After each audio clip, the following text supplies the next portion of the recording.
Ketua Forum Orang Tua Murid Herman Hafid mengungkapkan telah terjadi dugaan pungutan liar atau pungli secara sistematis dan terstruktur yang dilakukan oleh Dinas Pendidikan Sulawesi Selatan.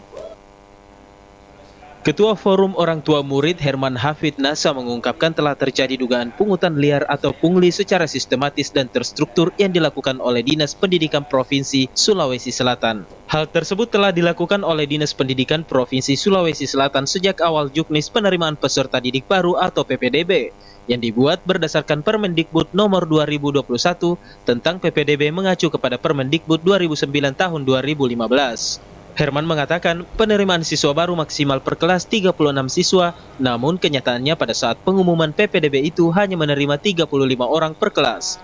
Secara diam-diam diduga Dinas Pendidikan Sulawesi Selatan mengisi 1 orang jatah siswa per kelas dengan jumlah yang ditaksir sebanyak 519 sekolah, yakni SMA ada sebanyak 331 orang, SMK 165 orang, dan SMP 23 orang.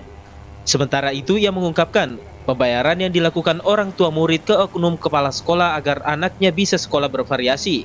Seperti SMA 1 Makassar diduga nominalnya sekitar 15 juta rupiah, SMA 2 Makassar sekitar 10 juta rupiah, dan SMA 21 Makassar sekitar 5 juta rupiah. Secara diam-diam diduga Dinas Pendidikan Sulawesi Selatan mengisi 1 orang per kelas sesulsel sebanyak 519 sekolah, 331 SMA, 165 SMK, 23 SLB.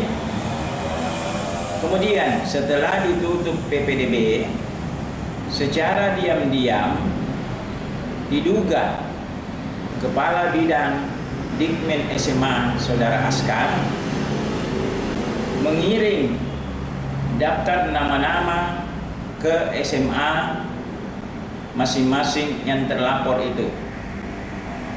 Bervariasi, ada 88 SMA 1, SMA 2 40, SMA 3 40, SMA 4 48, SMA 5 48, SMA 9 48, SMA 20 26, 21 48, 22 40. Kemudian dari itu terjadilah dugaan pungli.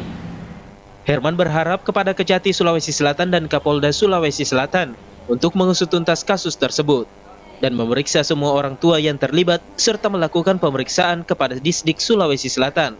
Ardi Jaho, Celebes TV.